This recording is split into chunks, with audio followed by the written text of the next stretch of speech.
ஜனநாயகன் படம் வெளியிடாதது பாஜகவுக்கு நஷ்டம், திமுகவுக்கு தான் லாபம் என்று பாஜக நிர்வாகி நடிகை கஸ்தூரி தெரிவித்துள்ளார். தருமபுரி மாவட்டம் மொரப்பூரில் பாஜக சார்பில் மோடி பொங்கல் நடைபெற்றது. இந்த விழாவில் பாஜகவின் கலை கலாச்சார பிரிவு மாநில செயலாளர் நடிகை கஸ்தூரி கலந்து கொண்டு பொங்கல் வைத்து வழிபட்டார். முன்னதாக விழாவிற்கு வந்த நடிகை கஸ்தூரியை பாஜகவினர் மாட்டு வண்டியில் அழைத்து வந்தனர். தொடர்ந்து விழாவில் நடைபெற்ற வள்ளி கும்மி ஆட்டத்தில் கஸ்தூரி குழுவினரோடு இணைந்து கும்மி நடனமாடினார். தொடர்ந்து செய்தியாளர்களிடம் பேசிய அவர், ஜனநாயகன் படம் வெளியிடாதது காலதாமதமாவது பாஜகவுக்கு தான் நஷ்டம், இதில் திமுகவுக்கு தான் லாபம் என்று கூறினார்.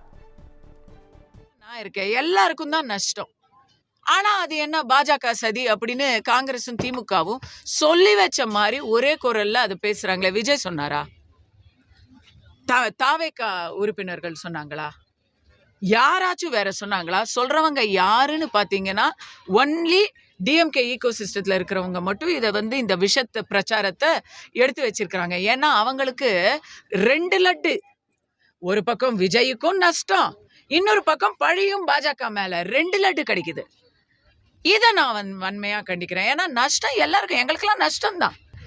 இப்படி இருந்தா யாருக்கு லாபம்? யோசிச்சு பாருங்க. ஒரே படம் தான் வருது உங்களுக்கு. நீங்க இன்னைக்கு தியேட்டர்ல போய் ஒரு படம் பார்க்கணும்னா உங்களுக்கு அந்த ஒரு ஆப்ஷன் தான் இருக்கு. யாருக்கு லாபம்? திமுகவுக்கு தான் லாபம். திமுக பிரச்சார படம் இந்திய எதிர்ப்பை மையமாக வைத்து திமுக தலைவர்களையும் திமுக கொள்கைகளையும் குளோரிஃபை பண்ற படம். சன் பிக்சர்ஸ் உடைய சொந்த படம். யாருக்கு லாபம்? Red giant distribution,